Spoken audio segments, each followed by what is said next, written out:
Бүгенге вазгыять кешене ныклыкка сыный. Пандемия сәбәпле агымдагы елда Ураза бәйрәме үзгә узды. Ураза бәйрәме тәмамланып 70 көн узуга, Зөлхиҗҗә аеның 10нчы көнендә мөселманнарның иң зур бәйрәме Корбан гаете дә җитә. Ул быел 31 июльгә туры килә һәм ничек бәйрәм ителә соң?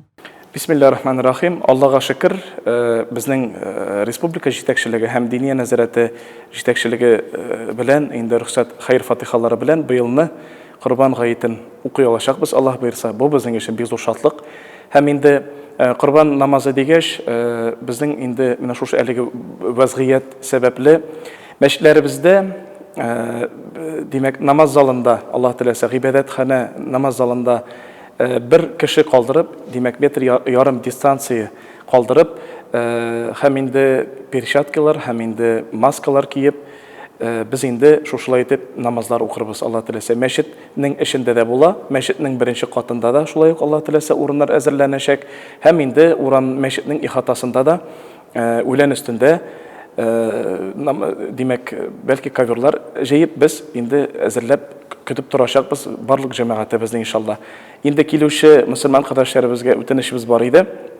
Шушы шартларны үтәү, димәк маска, шушы саклау чараларын күрергә, перчаткалар киеп һәм инде үзегез белән шәхси намазлыклар, коврики для намаза дип әйтәбез, инде шәхси намазларыгызны алып килүегезне сорар идек. Корбан ул Аллаһның изге әмре, корбан чалу кешеләргә Аллаһ тарафыннан билгеләнгән, пәйгамбәрләр кылган һәм безгә кушып калдырылган изге гыйбадәтләрнең берсе.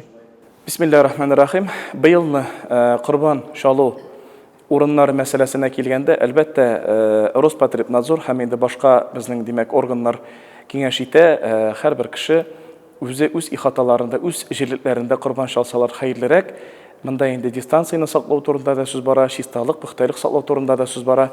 Но шуңа да карамастан, һәрбер мөхтәсибәт, һәрбер оешма үзе хәл итә, үзе җавап бирә.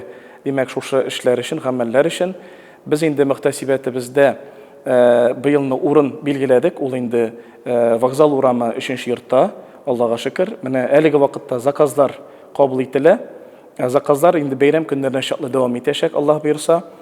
Кулай бәяләрдән үзебезнең менә монда җирлекләрдә үскән сарыкларны без тәкъдим итәбез. Корбан бәйрәме халкыбызның көтеп ала торган иң олы бәйрәмнәренең берсе буларак, ул шәфкатьлелек һәм сабырлыкны, якыннарың, дин кардәшләрең турында кайгыртуны гәүдәләндерә, мөселманнарны берләштерә. Мөхтәрәм зәйлеләр, мөхтәрәм мөселман кардәшләребез, сезне якынлашып килүче Зөлхиҗҗә Корбан айлары белән ихлас күңелдән тәбрик итәсем килә. Шәхсән үз исемемнән, зәй мөхтәсибәте, зәй мөселманнары исеменнән Аллаһ Тәгалә инде безгә шушындый җиңел булмаган ел бирде. Шушы елларны хәерлесе белән үтәргә Аллаһ Тәгалә ширле кардәшләребезгә сихәт бирсен, шифа бирсен иде. Шушы имтиханнарны хәерлесе белән үтәргә Аллаһ Тәгалә насыйп ва мияссәр әйләсен. Инде корбанлык җирләренә барып, өстебездәге шушы ваҗиб гамәлләребезне төшереп, корбаннарыбызны җиренә җиткереп чалырга Аллаһ Тәгалә насыйп итсен иншалла. Шуның бәрабәрендә Аллаһ Тәгалә әҗерләрен, савапларын бирсә иде. Онытмагыз, өйләребездә бәйрәм һавасы алып кайтырга онытмаса идек. Гаиләләребезне, туганнарыбызның хәлен белсә идек. Һәм инде мөмкин булса, безнең татар халкында шундый гадәт бар, корбан бәйрәмнәрдә һәм гомумән гаит бәйрәмнәрендә зират өстенә менеп, зиратларны чист тарту, дуга кылу, мәрхүмнәрне искә алу, булар бөтенесе дә хәерле хаклык белән эшләнгән эшләр. Шулар хакында да без онытмаса идек. Бәйрәмнәребез мөбарәк булсын. Рәзимә Кашапова, Юлия Казамарова, Татарстан хәбәрләре.